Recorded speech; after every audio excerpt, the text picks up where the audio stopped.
अध्याय 7 ज्ञान विज्ञान योग। दिव्य ज्ञान की अनुभूति द्वारा प्राप्त योग।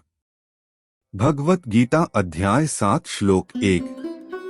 परम प्रभु ने कहा, हे अर्जुन, अब यह सुनो कि भक्ति योग के अभ्यास द्वारा और मेरी शरण ग्रहण कर मन को केवल मुझ में अनुरक्त कर और संदेह मुक्त होकर तुम मुझे कैसे पूर्णतया जान सकते हो। भगवत गीता अध्याय 7 श्लोक 2। अब मैं तुम्हारे समक्ष इस ज्ञान और विज्ञान को पूर्णतः प्रकट करूंगा, जिसको जान लेने पर इस संसार में तुम्हारे जानने के लिए और कुछ शेष नहीं रहेगा।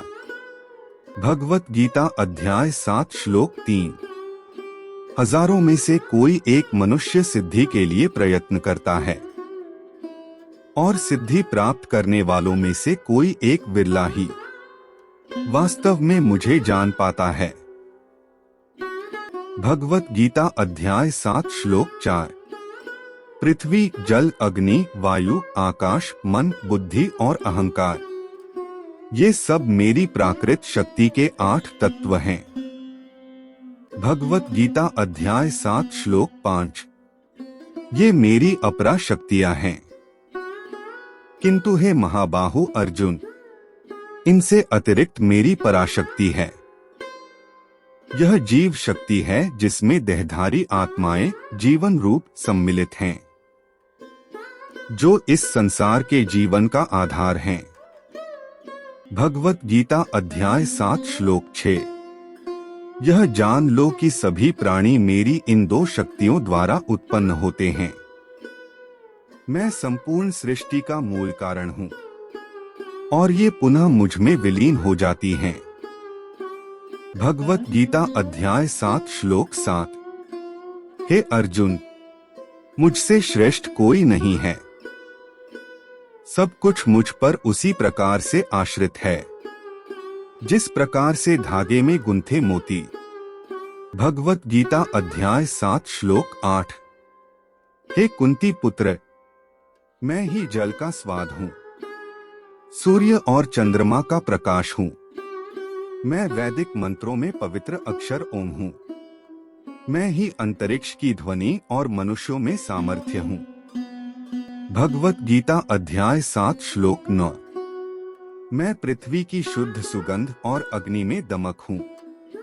मैं सभी प्राणियों में जीवन शक्ति हूँ और तपस्वियों का तप हूँ। भगवत गीता अध्याय 7 श्लोक 10। हे अर्जुन, यह समझो कि मैं सभी प्राणियों का आदि बीज हूँ। मैं बुद्धिमानों की बुद्धि और तेजस्वियों का तेज हूँ। भगवत गीता अध्याय 7 श्लोक 11। हे भरत श्रेष्ठ, मैं बलवान पुरुषों का काम और आसक्ति रहित बल हूँ। मैं वो काम हूँ जो धर्म या धर्म ग्रंथों की आज्ञाओं के विरुद्ध नहीं है। भगवत गीता अध्याय 7 श्लोक 12। 3 प्रकार के प्राकृतिक गुण, सतोगुण, रजोगुण और तमोगुण मेरी शक्ति से ही प्रकट होते हैं। ये सब मुझ में हैं, लेकिन मैं इनसे परे हूँ। भगवत गीता अध्याय 7 श्लोक 13। माया के 3 गुणों से मोहित इस संसार के लोग मेरे नित्य और अविनाशी स्वरूप को जान पाने में असमर्थ होते हैं। भगवत गीता अध्याय 7 श्लोक 14।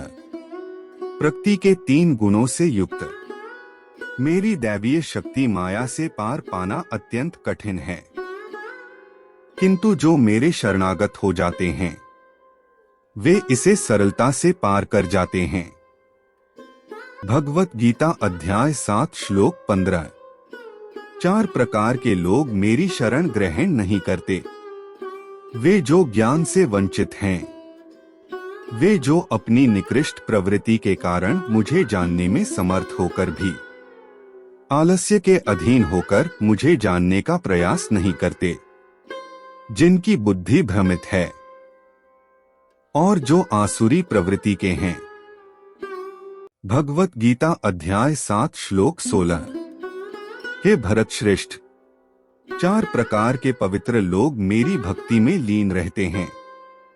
अर्थ, अर्थात पीड़ित, ज्ञान की जिज्ञासा रखने वाले जिज्ञासु, संसार के स्वामित्व की अभिलाषा रखने वाले अर्थार्थी, और जो परम ज्ञान में स्थित ज्ञानी हैं।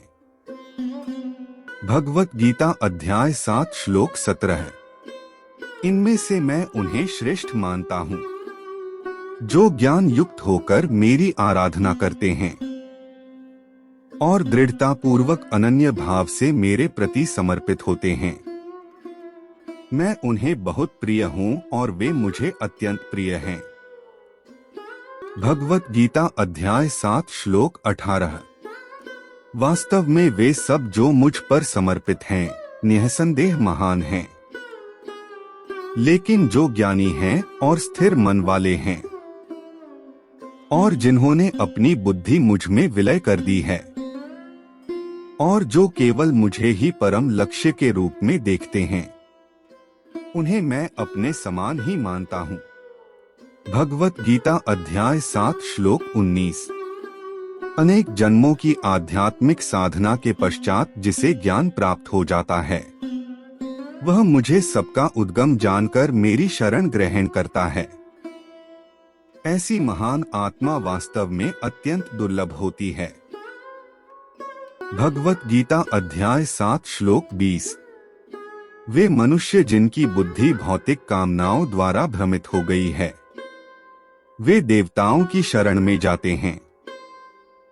अपनी अपनी प्रवृत्ति के अनुसार वे देवताओं की पूजा करते हैं और इन देवताओं को संतुष्ट करने के लिए वे धार्मिक कर्मकांडों में संलग्न रहते हैं।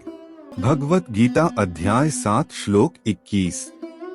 भक्त श्रद्धा के साथ स्वर्ग के देवता के जिस रूप की पूजा करना चाहता है, मैं ऐसे भक्त की श्रद्धा को उसी रूप में स्थिर करता हूँ। भगवत गीता अध्याय 7 श्लोक 22। श्रद्धायुक्त होकर ऐसे भक्त विशेष देवता की पूजा करते हैं और अपनी वांछित वस्तुएं प्राप्त करते हैं, किंतु वास्तव में ये सब लाभ मेरे द्वारा ही प्रदान किए जाते हैं। भगवत गीता अध्याय 7 श्लोक 23। किंतु ऐसे अल्पज्ञानी लोगों को प्राप्त होने वाले फल भी नश्वर होते हैं। जो लोग देवताओं की पूजा करते हैं, वे देव लोकों को जाते हैं, जबकि मेरे भक्त मेरे लोक को प्राप्त करते हैं। भगवत गीता अध्याय 7 श्लोक 24। बुद्धिहीन मनुष्य सोचते हैं कि मैं परमेश्वर पहले निराकार था और अब मैंने यह साकार व्यक्तित्व धारण किया है। वे मेरे इस अविनाशी और सर्वोत्तम दिव्य स्वरूप की प्रकृति को नहीं जान पाते। भगवत गीता अध्याय 7 श्लोक 25। मैं सभी के लिए प्रकट नहीं हूँ, क्योंकि सब मेरी अंतरंग शक्ति योग माया द्वारा आच्छादित रहते हैं। इसलिए मूर्ख और अज्ञानी लोग यह नहीं जानते कि मैं अजन्मा और अविनाशी हूँ। भगवत गीता अध्याय 7 श्लोक 26।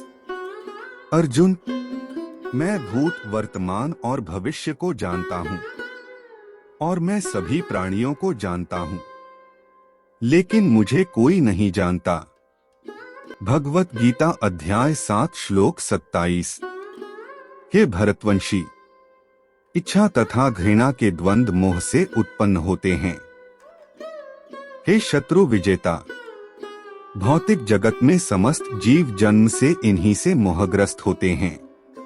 भगवत गीता अध्याय 7 श्लोक 28। लेकिन पुण्य कर्मों में संलग्न रहने से जिन व्यक्तियों के पाप नष्ट हो जाते हैं, वे मोह के द्वंद्वों से मुक्त हो जाते हैं। ऐसे लोग दृढ़ संकल्प के साथ मेरी पूजा करते हैं। भगवत गीता अध्याय 7 श्लोक 29।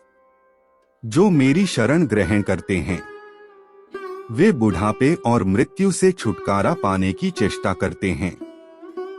वे ब्रह्मा, अपनी आत्मा और समस्त कार्मिक गतिविधियों के क्षेत्र को जान जाते हैं। भगवत गीता अध्याय 7 श्लोक 30।